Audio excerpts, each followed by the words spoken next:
Welcome to the Open Adoption Project. This is episode 79. We're the Nelsons. I'm Lynette. And I'm Sean. In today's episode, we have an interview with Eileen Skahill. Eileen is an adjunct professor at the University of Colorado, Colorado Springs, and she does a lot of research around adoption, but she also works in environmental impact, and she'll share a little bit about that in the interview itself. But we're really excited to have her. She is an adoptee. She's an adoption researcher, and she's actually currently doing a research project with adoptees that we think some of our listeners might be really interested in. Yes, so in the show notes, we have some information about that, but do you want to share a little bit more right now? Sure, yeah. So she is, and she'll tell a little bit about this at the end of the episode, but she is trying to show the good and bad, or the dark and the light in adoption experiences. We know that there's just a mixed bag of feelings and emotions. And she is a photographer by profession as well. And so she is trying to capture images of adoptees in the places where they find the most peace. And she also does an interview along with that to be able to tell the story with an image. And it sounds like a really awesome project. And so she's looking for adoptees around the United States. She's going to do an initial interview with them, about 30 minutes. And then if they're selected to be part of the study, then she'll fly out to that place, do a lengthy interview, and then do a photo shoot. Yeah, it sounds really neat. And so we're really excited to share that opportunity with any of our listeners who are adoptees who are interested in that. If you're interested in participating in her study, you can reach out to her through email. Her email address is eskahill@uccs.edu, and that's ESKAHILL. So that's also in the show notes if you want to get in contact with her, if you're interested in participating. And we're really excited to jump to her episode and share some of her thoughts and experiences. So we'll go ahead and jump right now to Sean's discussion with Eileen.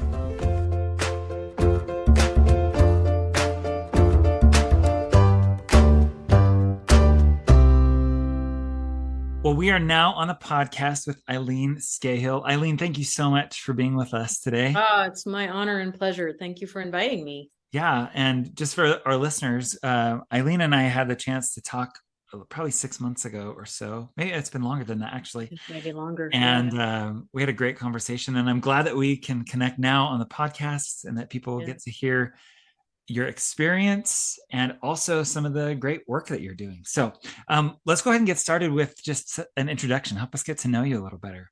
Oh, okay, sure. So I am an adoptee in a closed adoption in 1966.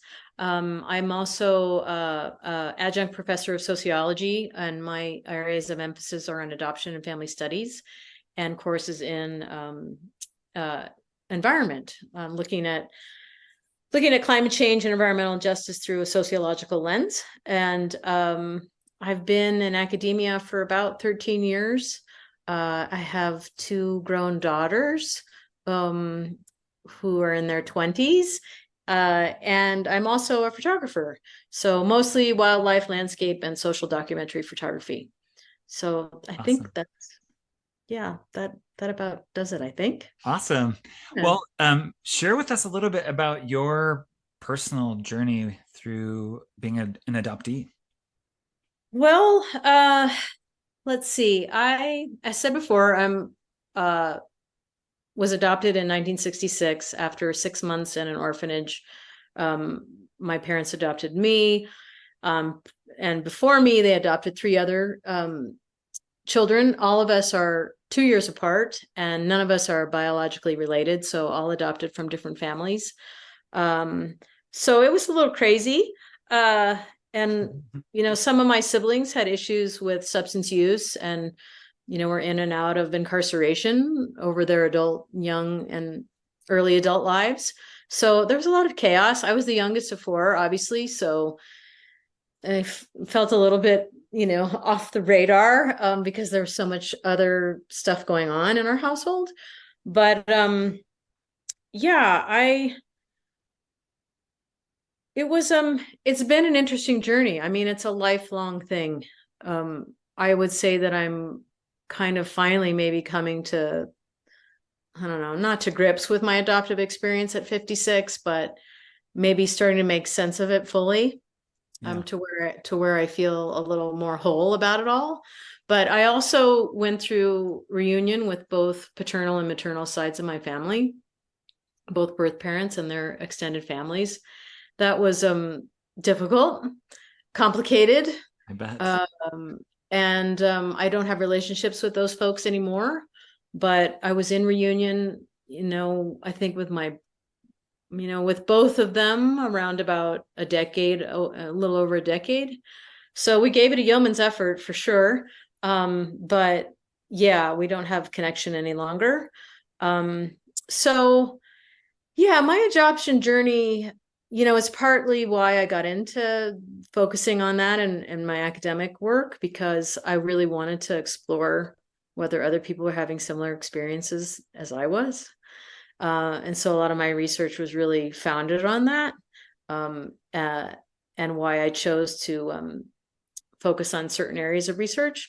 So yeah, adoption is complicated, and my experience in adoption and reunion was nothing short of complicated. Um, so yes, but at my age now, I feel like I'm finally maybe done with some of the layers that adoption creates. Like I think I've peeled a good number of them off, but you never know. It grows overnight, Yeah. even when you don't fertilize it. So yeah, but that's kind of my story. Okay. That's probably good. Do you mind if I ask you a couple follow-up questions? Of course, So sure. you're the first person that we've interviewed that has said that they were in an orphanage Yeah. before they were adopted, Mhm. at least in the United States. What do you know around that situation? Do you know many of the details of the orphanage experience you had? Not really. I mean, obviously I was young, but those first 6 months are really formative months in terms of creating trust creating trust, Yeah. period. Right. And it was not uncommon so my mother, my birth mother was obviously young. She was, I think, 18 and just out of high school. And she was sent to a home for unwed mothers, and then delivered in the Mary Donaldson Clinic there in Denver. So it wasn't unusual for babies that weren't placed right away to end up in an orphanage, which was structurally not very far away from where the home for unwed mothers and where they delivered. I did try to that orphanage, well, that building now that housed babies at that time in the 60s is interestingly now like a sort of a facility that helps unwed mothers raise their kids, right? So teenage mothers, like giving them training and helping them figure out. I don't know. I mean, it was a religious institution at the time. It was through Catholic Charities. So I don't think that building, that program is run through Catholic Charities anymore, but it's ironically housed women, in those situations, trying to help them cope with having a new baby that they may or may not intend to keep. I don't know the details of that. But yeah, I explored that really quite a long time ago. I never actually found the building itself, but I did spend some time. It was called Infants of Prague Orphanage. Okay. And yeah, it doesn't exist anymore by that name, obviously. But yeah, and like I obviously don't have any memories of those 6 months, but I do know from having had my own children, how critical those 6 months are in creating attachment and trust. So I would say I was probably wired. My wiring was very much a part of that experience, I think. Yeah. But yeah, that's about all I know about it. I wish I had access to more information. One of my aunts, in my adoptive family, when she was in high school, that was one of the things she did. She went to the Infants of Prague, nursery orphanage and held babies. And so, she had some things to share with me about it before she passed away a number of years ago. They weren't particularly, it wasn't really a great narrative. Reassuring. The holding was very brief. Mm. And, they encourage them not to get attached. So, It's really hard. yeah. Yes. So, but, in terms of memories, obviously I don't have them that Yeah. young.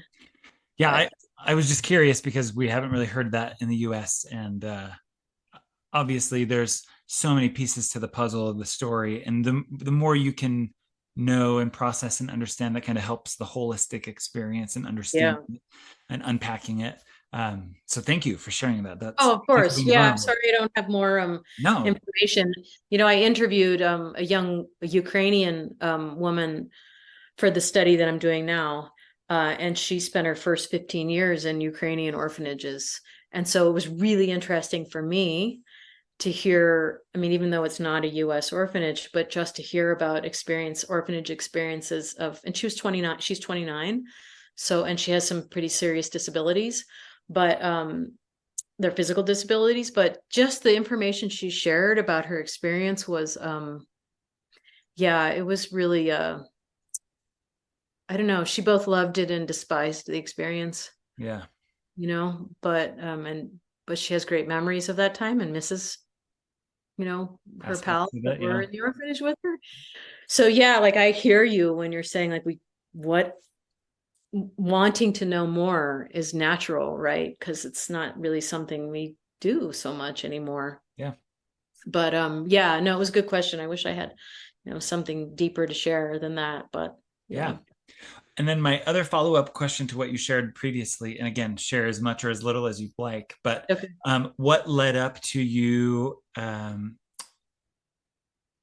reunifying with your birth parents? What did that kind of look like and feel like? And then you said that relationship ended, and maybe what precipitated some of that, if whatever you're comfortable sharing. Well, I decided to search when I was 37. I'd had both of my children by that time. I was really prompted kind of by my physician, who was also a friend.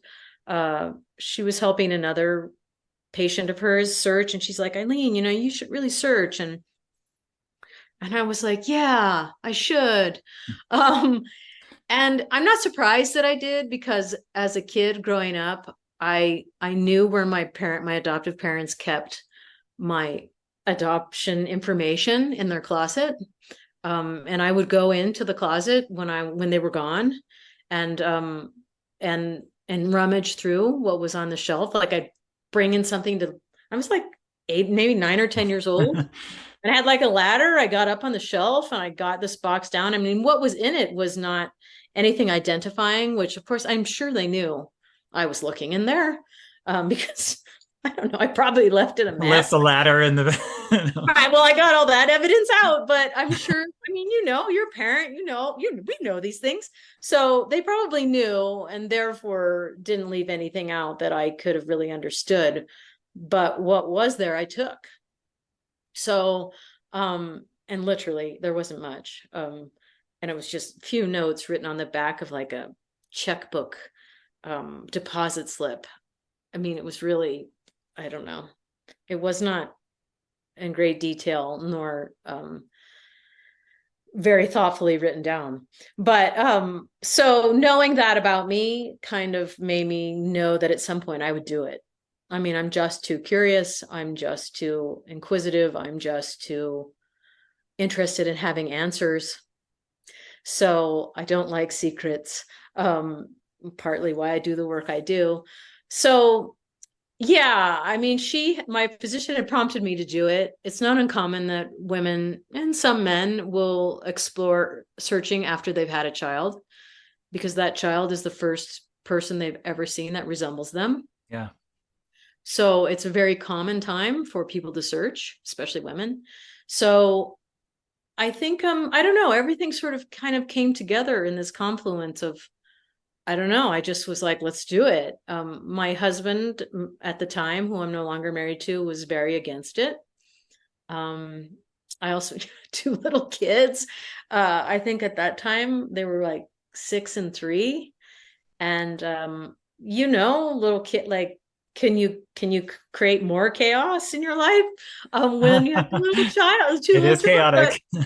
But once it came around, I was like, I was going to see it through. despite having little kids, despite having a husband at the time who discouraged it, did not want it.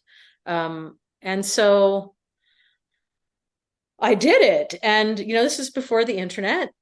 I was trying to, and Catholic Charities at that time did not have to reveal any identifying information. I mean, the OBCs have changed now in Colorado and they're open now, but original birth certificates. And so at that time in searching, I paid for non-identifying information. And the little bit of information I had, I was able to find my birth father by using the phone. Well, I hired a confidential intermediary to help me. I did not want to make any of those phone calls myself, but I just sort of deduced the geography. I was initially wrong with where I thought I was born, but this guy sort of steered me in the direction I needed to go. And of course, I lied about why I was calling him. Like, I didn't want him to know. I didn't even know this guy, but I didn't want him to know what I was doing, which is also not uncommon, right? Like, there's a lot of fear around being caught. Yeah. Doing that kind of searching. So I wasn't truthful with him about what I was after. But anyway, I had located the town where both of my birth parents were from, and which is in Canyon City, just like 70 miles south of where I am now. And I went and looked on the microfiche in the, like, if anybody even knows what that is anymore, but the microfilm in library.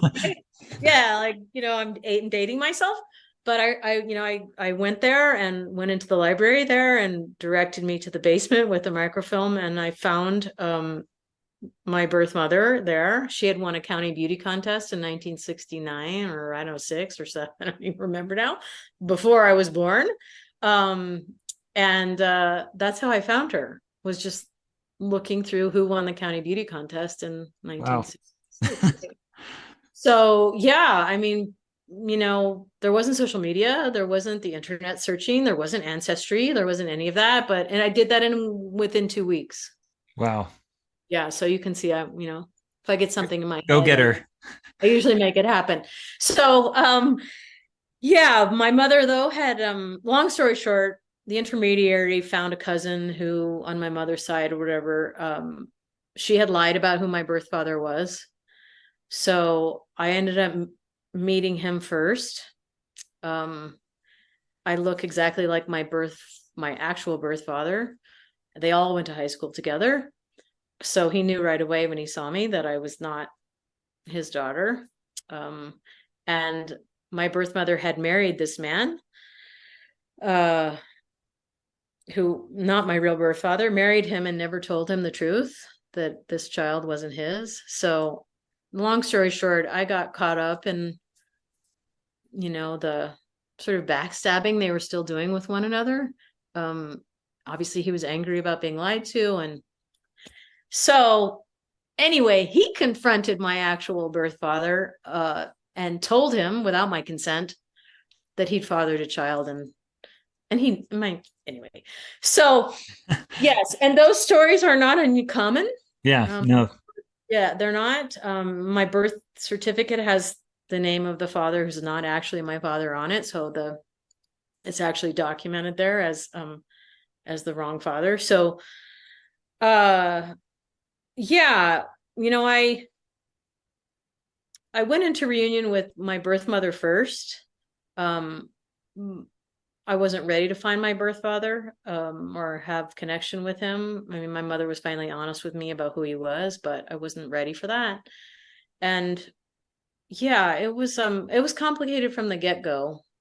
Lots of secrets and lies. And, I found out through someone else that my mother had a son 2 years after me that she gave up. And it was rough, a lot of dishonesty right out the gate. And I was really young and eager, wanting to make these connections that maybe the 56-year-old in me now was thinking, like, what in the were you thinking? You should have proceeded with much greater caution and slowed it down. But that's not who I was when I was 37. So anyway, yeah, I don't know if I'm am answering this Yeah, no, it's in a one. very It's concise way. But so the reunion itself was as most reunions, there's a honeymoon period. Everything's great for 6-ish months, 7 months. And then, like I said, my fictitious birth father outed my father, who then I was sort of rushed into connecting with him before I was really ready. And I did, and I wasn't ready. He also had 2 other daughters that, yeah, I had that voice in my head that was like, no, don't do this, and don't do this now, and don't do this at all. But I did it anyway. And the relationships with my half sisters were very complicated. They were young in their 20s.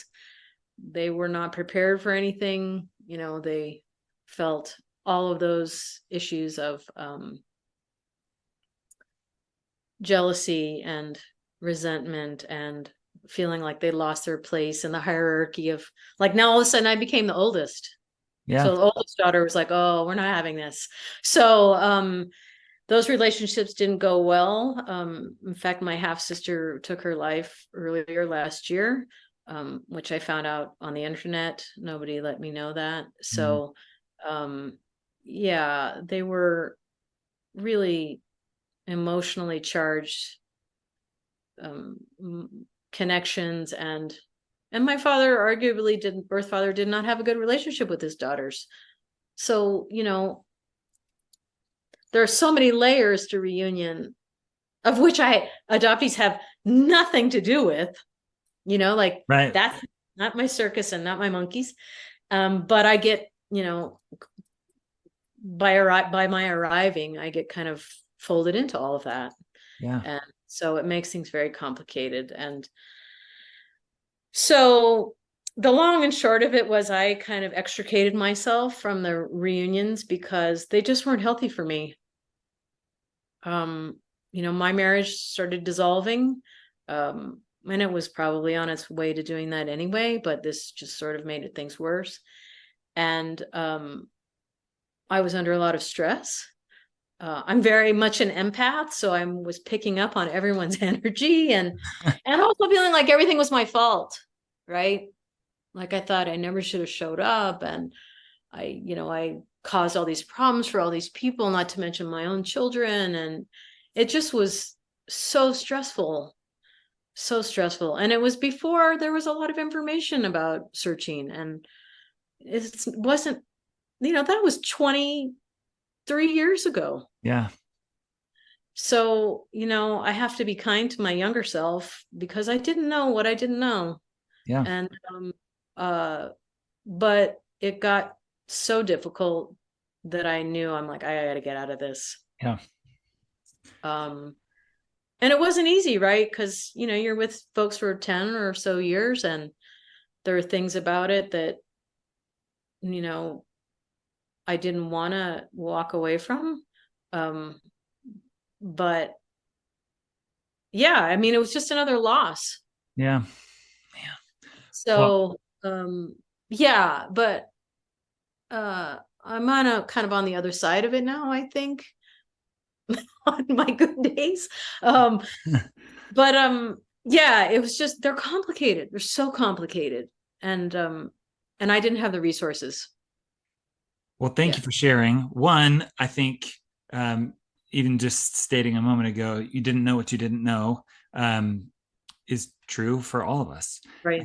But you sharing your experiences helps educate the community.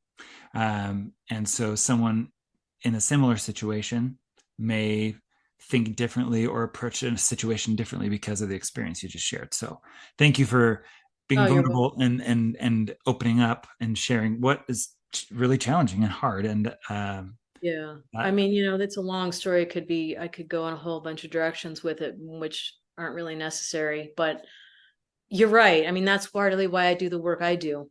Like, I did not have this experience in life for it to not be useful in some way. yeah. Well, we're going to jump into some Sure. questions, and Sure. just from the experience you've had and the work that you've done, we're going to get to the work you've done toward the end, Oh but yeah, no, I'm cool. I'm excited to jump into that. But many of the listeners of the podcast are potential adoptive parents. What would you hope that they're considering as they're going into adoption potentially for the first time? Well, I'm not an adoption therapist. I have to put that right out there, right? So my perspectives come from a few different places. So first, I'm an academic, and I make every attempt to teach students and colleagues about the psychological and sociological implications of adoption, and its impact on the whole of the adoption constellation. So everyone, and I do that through an intersectional lens. So I do that through discussion of adoption through race and gender and class and sexual orientation and gender identity and disability. So my job as an academic is to explore adoption through all of those lenses, which is needed now more than ever. And then as a researcher who's captured hundreds of stories from folks in the adoption constellation, so not just adoptees, but everyone and extended family members. So, and then I come at this, this place of advice through myself as an adoptee. So there are aspects of my professional life and my lived experience that will inform the things I suggest.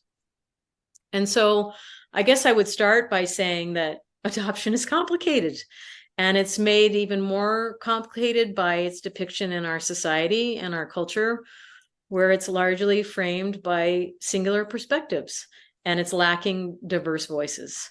So, and that singular perspective reverberates in all areas of society and culture. It can be seen through film and media. It also makes its way into institutional entities like social services, the criminal justice system, religious institutions, and even education.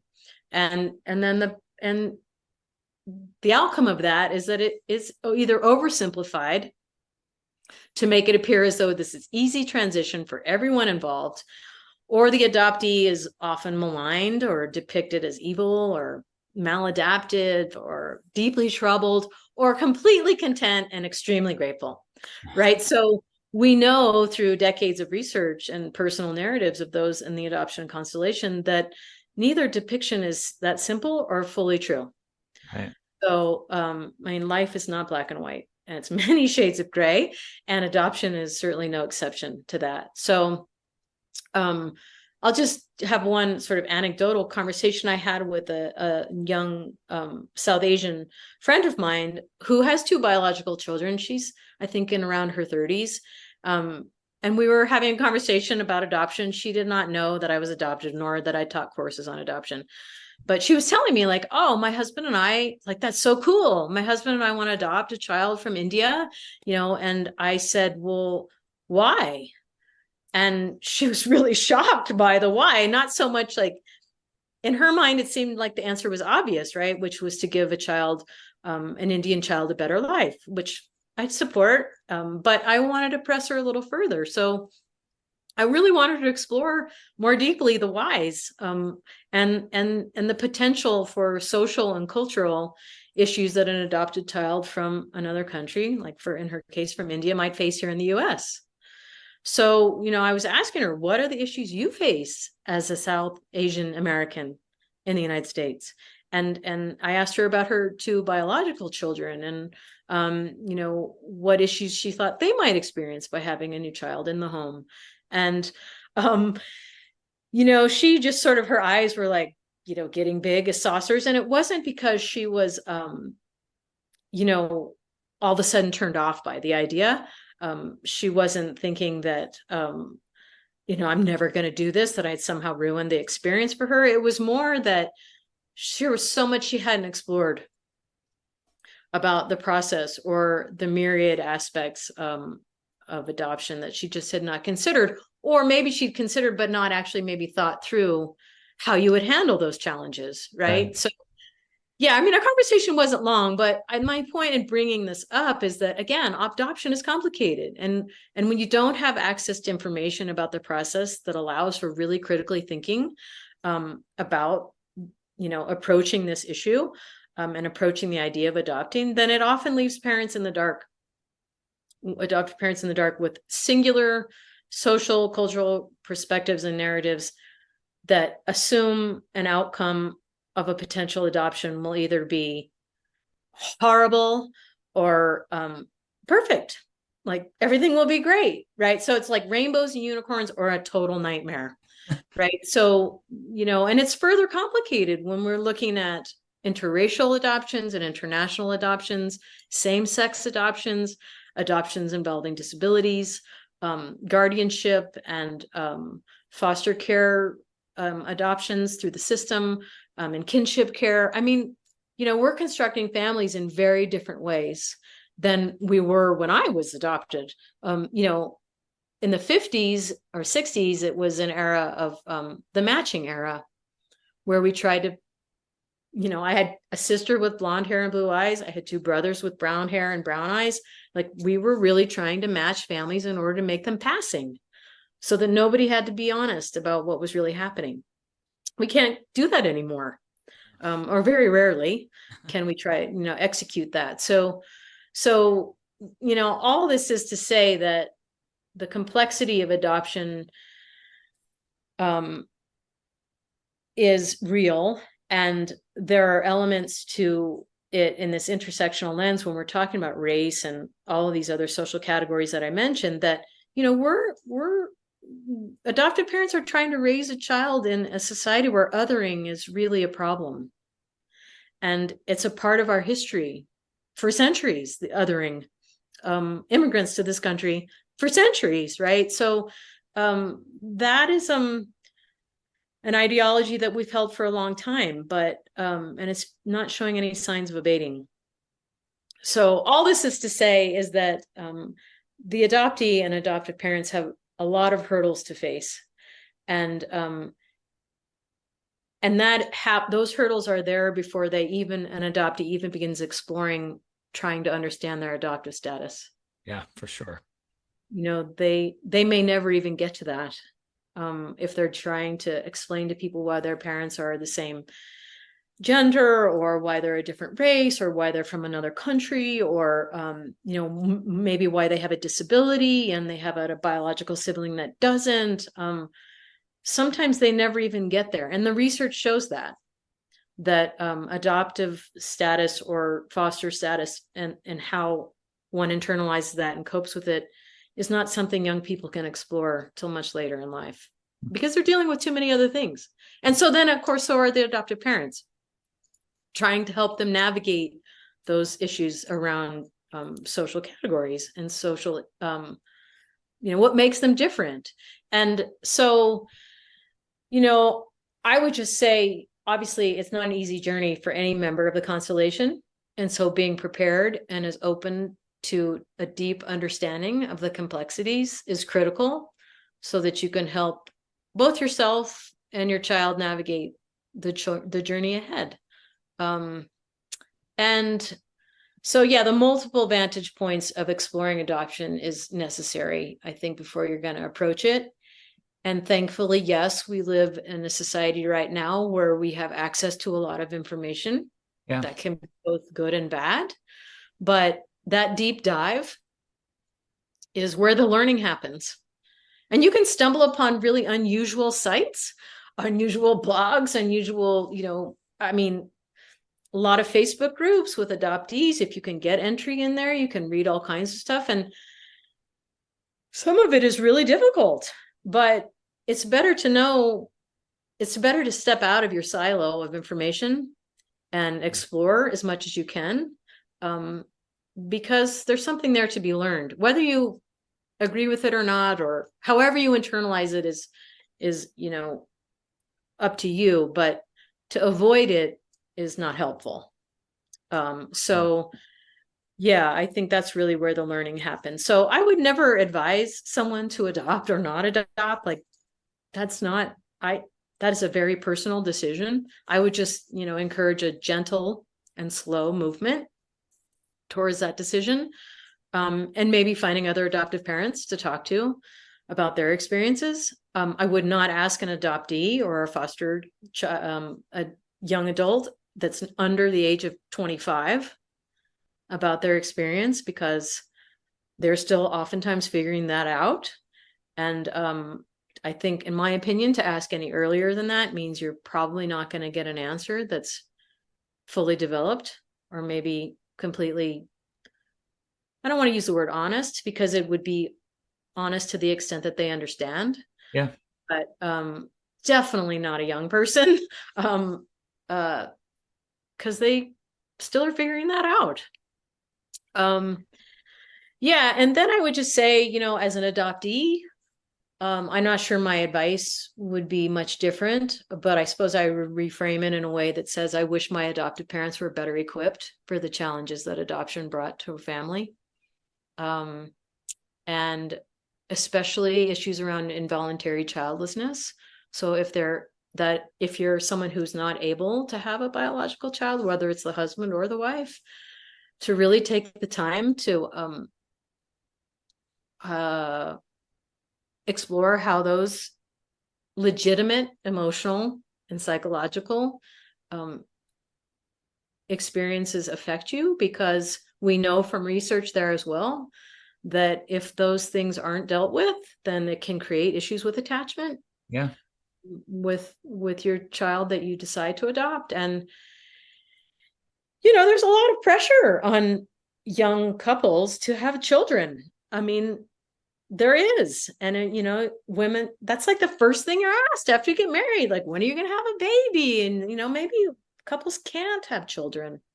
It's even almost, research has also shown it's even more problematic for men who have issues of infertility, because it's part of a toxic masculinity environment. We all just assume men can have babies, right? So the placement of blame and the shame that maybe comes from not being able to have a child in our culture is real.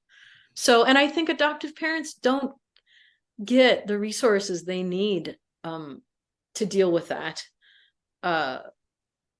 And that's unfair. Yeah. So, yeah, as an adoptee, I would say, please, as parents, do the hard work with yourselves. And in particular, like in an open adoption, like understanding the first parent experience. Because if you're going to continue to stay in a connected relationship with your children and both families, then you want to also try to understand what they're going through with relinquishment. I mean, there's so much work to do. And, there's this very common, an article that I use in my courses where it's titled, regular parents just have babies. They don't have to think about all this, right? When you can have a biological child, you just have one. And there's so much pressure on adoptive parents. And they're often so lacking in the tools they need that it's very difficult. But we are going to continue to do it. This is a family formation strategy that we will always be a part of our culture. And as more folks face issues of infertility, we'll be designing families in this way. Yeah. I was recently asked what were some of the feelings around adopting our first versus our fourth. And I mean, we were young when we adopted our first, and I think we were just elated to have a child, right? Sure. And we were very ill prepared for the emotions that we would feel, because we do have very open adoptions. Yeah. For our daughter's birth parents, who were obviously experiencing a tremendous loss and a very difficult time. And so by the time our fourth child was born, again, very open relationships, we were much more prepared emotionally to know that, yes, this is a happy and great thing for our immediate family, but it's also based on a heart being broken. And really understanding and feeling what that means, it takes a lot of work and a lot of intentional connection. Yeah, and it's very vulnerable, right? I mean, doing that work, and you want to focus in on just having this new little life in your life, and the emotional bandwidth, right? And just bringing a new child into the home is difficult enough. And then you're like, I need to understand how a relinquishing mother feels. Like I'm already at my threshold. Yeah. And so it's asking a lot. It asks a lot of people, asks a lot of people, but it's that doing that work, right? That there's, the last point I was just going to make about advice is there was, a researcher, a sociologist, H. David Kirk. I don't know, maybe some people be familiar with him, but he was like the seminal researcher of adoption in the 1950s. And, again, these were simple adoptions in that they were all same race, heterosexual couples. They weren't bound with the complexities that it is now. But, part of his theory that came out of his research was this thought of acknowledgement of difference and rejection of difference. And it still plays out today. The successful families in his research were the ones that weren't performative, that didn't pretend like everything was real, that we were just like every other family and and by God, we're going to pull this off. They weren't successful. They did not have good outcomes. And that was much like the environment I grew up in. I mean, we didn't talk about it, ask anything about it. We didn't even talk about it amongst each other as 4 adopted children. We did no conversation. So, but, his research showed that if you acknowledge the difference, if you have conversations, like, don't just say like, oh, you know what, we're just like everyone else. We're just, put together a little different. Like, that's not enough, because we know kids know things. And when they go to school, they will hear things. So that acknowledgement of difference is super important, because it no longer, it doesn't maintain secrets. Yeah. No one's can lie about anything. Everybody already knows that something is not totally copacetic based on relationships they have outside of their home. So let's, that would be my thing, is just to be honest, in all the ways you can be, as vulnerable as it can make you, to be honest and ask a lot of questions, being curious of your kids, like, how does this make you feel? Yeah. What are you hearing? Are you hearing? And you have to be very careful about how you couch things, of course, but the question should always come from a place of curiosity. How are you doing? What can I do anything to help you navigate this, rather than like, are you hearing things from your friends or people saying, you're like, be very careful, but approach questions with curiosity, because I think if you do that, then kids are much more willing to answer. Yeah. And they feel safer. Like, I think they feel safer when you just ask out of curiosity rather than being very pointed in questions. But yeah, my point is, I think that research from the 1950s is still applicable today. That we really acknowledge that the way our family is assembled is different than other people's. And that helps them, prepare them for when they do go to school and they do hear things. Once they're outside of that bubble and into school, their whole lives change. Yep. And yeah, just immensely. So yeah, I think his research is just important because it still matters today. Yeah, wonderful advice, and I love that you're referencing that. In the many interviews that we've had with people, the more truth that people know and understand and can digest, the better it is for them. And when there's lies and secrets and deceit, it always comes out, and it's never good. No, and I can say from my own experience, but I think it's true somewhat across the board, is kids will take that on. Yeah. Parents, if they adopt a parent, or even, however you're connected in an open adoption, if no one else is taking that on, they will. Yeah. They'll be like, what did I do? Is this my fault? There's all this friction, or, that's a natural thing for kids to do if it's not redirected.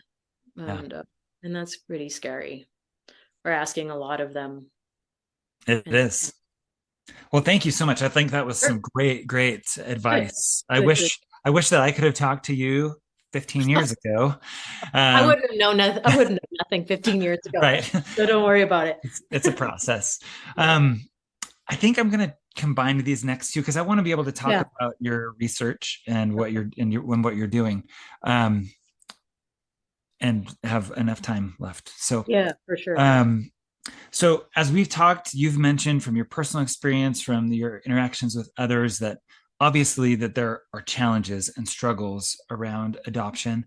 What are some of the things that you hope that people are considering or should be thinking about when it comes to some of those struggles or challenges that the adoption community faces? Well, I think, I've hit on a lot of those Yeah. so far. Like, one of the questions you did ask was about what I thought adoption education should look like. Yeah. And I pretty much have kind of covered that in the first question, but I would just say that the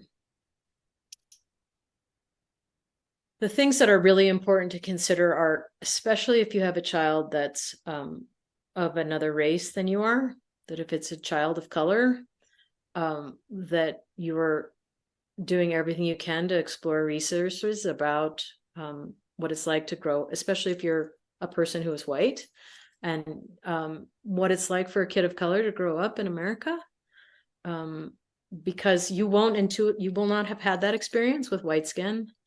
And so doing everything you can to learn about the experiences of kids of color in our country, coupled with understanding about adoption or bringing a child in from, that, like I said before, a kid may never get to understanding or get to questions about their adoptive status if they can't get past issues of race or gender identity.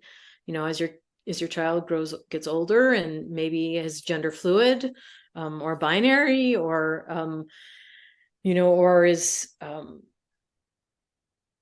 not heterosexual, maybe like you and your partner might be. There are so many things to learn about raising a child in our country today.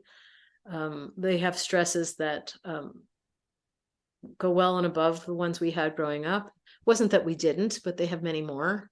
And so understanding, right, that you're adding layer on top of layer on top of layer as you go into bringing a child into your family that's not biological. And so, again, doing that deep dive into getting as much information as you can, talking to as many people as you can, being willing to explore different avenues on the internet or wherever you're searching for information, understanding that these adoptions now are so multi-layered and more complex than ever before.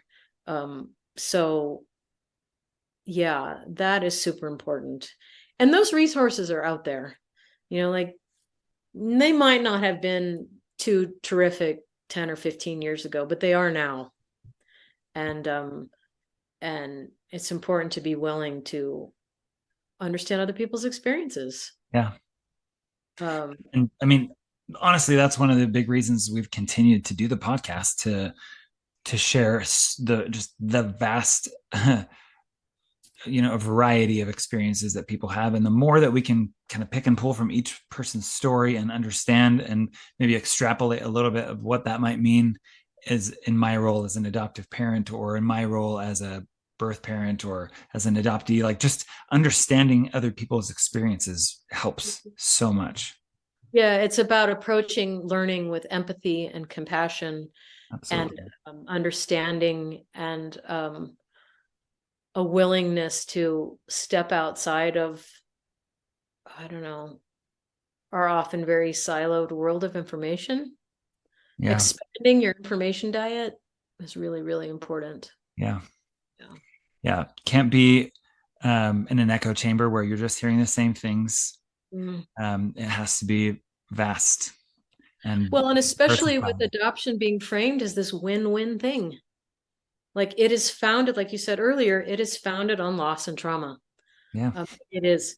A woman generally does not want to relinquish a child, but for all the various reasons that she does and will, there is still loss and trauma. that is still undergirds the whole experience.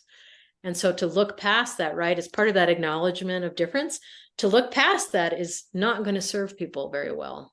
Yeah. And so it requires a very open heart, which I think everyone has already, right? Because you're willing to get on this adoption superhighway.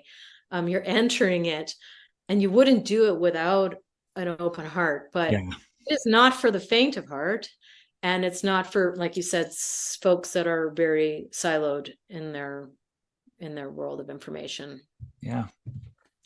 Well, let's shift gears a little bit.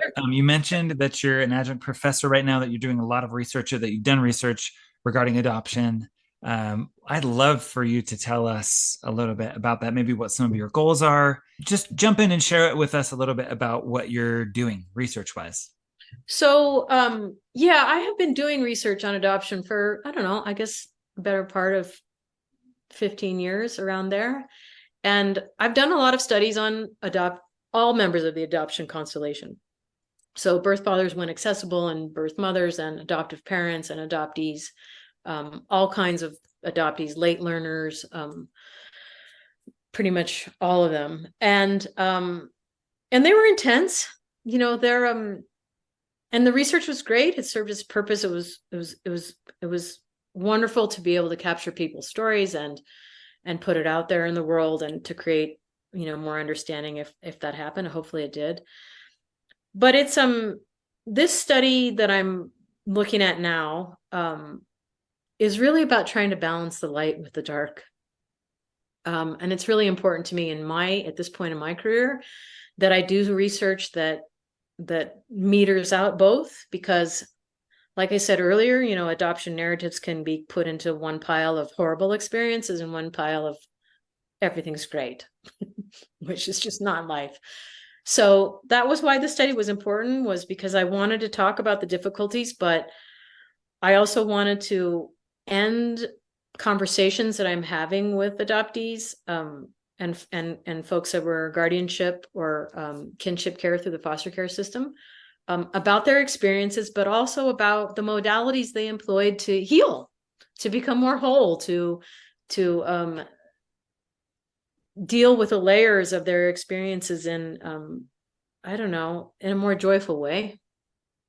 So the study, called Nurtured by Nature, Adoptee and Foster Care Experiences and the Healing Power of Nature, is about that exploration. It's about asking, you know, folks about their experiences, their struggles, but also their strengths and their hope, and where that hope comes from. And, you know, like I said earlier on, I also, my disciplines are to teach adoption and family studies and environment. And as a photographer, and with most of my subjects being the natural world, I wanted to dovetail these two things and try to create something that was beautiful, that also has an element, a creative element. So the participants have the option of either being just interviewed for the study, about their experiences and their love of the natural world, and other modalities that they've employed to help them heal. So it's not just nature, but it's other modalities as well, which often lands people in a space of being very creative or very spiritual or religious or whatever it is that helps them heal and be whole. So, yeah, so the photographic element is that my plan is to photograph everyone in the study, which means I'll be in different parts of the country to do that. Pretty fun. Yeah, I mean, I didn't really want to do that originally because it sort of undermines the whole environmental climate piece. I mean, I don't want to politicize this of being about climate change, but I do care about my carbon footprint. And I was like, I'm going to fly around all these places, and it just seems like this undermines the whole thing. But then I was like, well, I am a photographer, and how can I not take these pictures? So I have to be very strategic about how I do it, so that I am mindful of my carbon budget. But yeah, so the study has a component of a couple hour interview, and then the interview and the photographic piece of it. And it would be in spaces in nature that all these participants love. So, I mean, being in front of the camera is a pretty vulnerable thing. Yeah. But when you're in a place where you feel safe and comfortable, it's less threatening. And, you know, it was also important to me to have, besides the element of creativity, was to have, was knowing that the narrative for so many folks, adoptees and foster and guardianship, kinship care, is a feeling of never having been seen. And so I thought, well, how else do you really see someone than to have their face in a photograph, in a place that they love?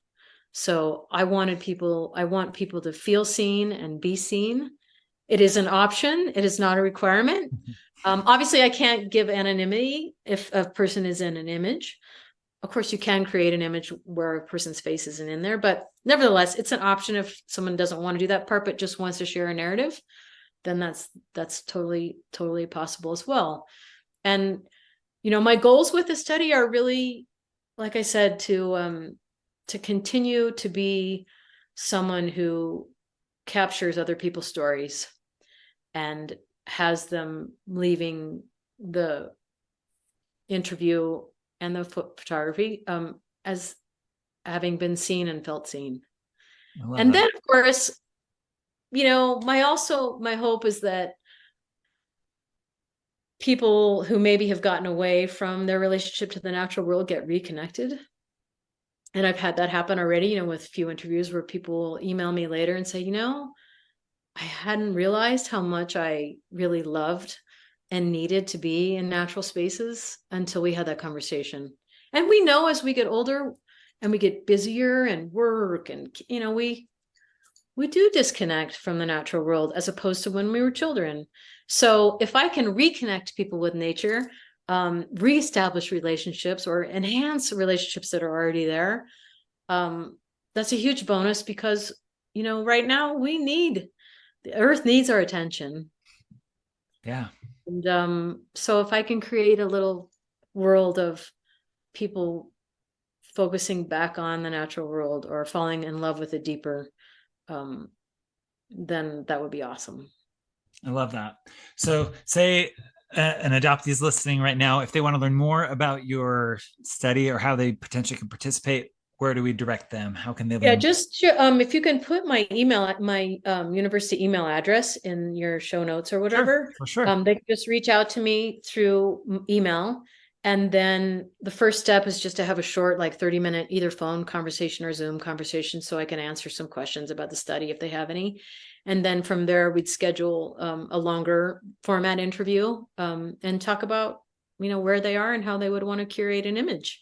And they have 100% creative license to photograph wherever they want to be. I mean, I don't know people's, spaces that they love, so I'll just go where I'm told. And experience with them the places that they love. So yeah, so email address is the best way to go. We'll be sure to put that in the show notes for today, and we'll include it in our social media posts as well. Cool. Anything else that you would want to share about that study or that you'd want people to know there? No, just that it's like, I know this demographic is often asked, well, not often enough, but frequently asked by academics to share their story. And sometimes they don't have a whole lot of information or control about where that information goes, their stories go. So I would just want to alleviate any fears people might have that, that this study is, going to spin off in some negative way. It's really about, again, just having folks feeling safe to share their story, knowing that when they do with me, that it's safe. I take I'm very careful with how I capture people's stories. There's a lot of humility there. I know what people are offering up. Sure. And the vulnerability that is, and sometimes feels a little dangerous. So no, just knowing that the end goal of this work is hopefully to get it published. I'm not sure exactly how or what that's going to look like, but no, the intentions are pure. And because I care a lot, and I have been given the gift of being able to do this work, and I'm careful about how I do it. So No, I just want people to know it's a safe place, and that I deeply truly care about everybody and their experience, because we are not a monolith.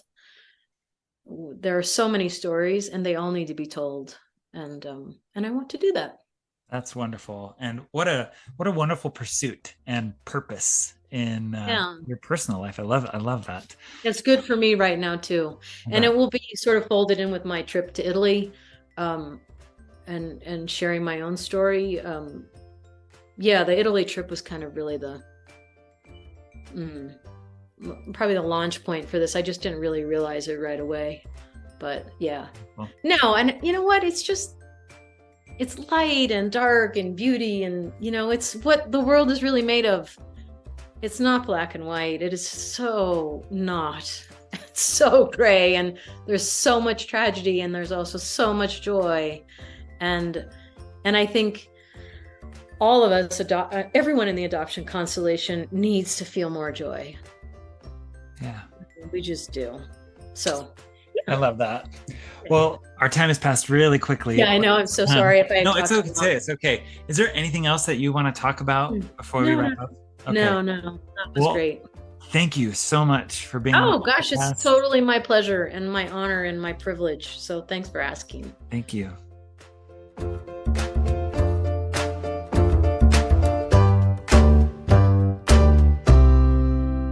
Thank you so much to Eileen for sharing all of these amazing thoughts with us and for all of your research in the adoption community. We really appreciate that and are so grateful every time we hear about research happening in the academic world that's focused on adoptees. So, really enjoyed listening to this episode. What were some of your takeaways, Sean? So many, but one that's coming to mind is around openness. And she shared how she was in a closed adoption for 37 years and then quickly reunified and jumped into this relationship that seemed a little tumultuous. And just for me, it highlighted the importance for us in our specific situation that having those relationships, connections early on, from the beginning even, help create this foundation of a relationship throughout our kids' lives. And having the truth out in the open from the beginning. yeah, that there's some benefits from that. And obviously every situation is different, but for me, it's just highlighting the importance of caring for those relationships, nourishing them, and making sure that they continue to grow over time. Yeah, with the goal of keeping the adoptee's best interests always top of mind. Yeah, that's your top goal. Yeah, I like that. I thought it was really interesting when she talked about how families in older adoptions, the agencies were really looking at blending and keeping the family looking similar, right? Like that sameness. And I think it's interesting how it was kind of this way of tucking an adoption back so that people didn't know, like, just kind of pushing down discussions about potential trauma and challenges and just trying to kind of squash that. And I feel like even if you do look similar to the family that you're with and there's not that biological connection, there's such an important need to have these open dialogues and not ignore those traumas. I'm really grateful that there has been a shift in that over time. But yeah, I thought that was an interesting thought. And when she talked about how in adoption there's such a need for having an open heart, I think is what she said, to not be closed off to learning new ideas and like seeing things differently, like being open to being taught new things, knowing that you don't know everything already about adoption. I thought that was really important to talk about. It made me think of the book Mindset by Carol Dweck. It's really good. It talks about growth mindset and being open to learning more, right? Yeah, I thought that was incredible and basically ties into why we're here doing the podcast, honestly, because there's so much more for us to learn and hopefully it's benefiting others too. Yeah, there's also, I can't remember who the author of this book is, but there's also another book called Start With Why. And that thought came to my mind a lot when she was talking about her conversation with her friend who wanted to adopt a baby from India. We need to really examine the why behind what we're doing in adoption. Yeah. And she talked, I really appreciated the portion of her conversation with me where she talked about couples who are struggling with infertility, that you really need to take care of some of those emotions. Obviously, you can't resolve them or solve them, but you need to address these issues so that you don't end up projecting those traumas onto others. That's right, especially your child. Yeah, that's completely that's an unfair. adopted child. Yeah. Because, I mean, we've said this in episodes way in the past, but adoption does not cure infertility. Mm-hmm. It cures childlessness, but it does not get rid of any of the what I would call baggage, that some of the feelings that I've had from infertility. It doesn't get rid of that.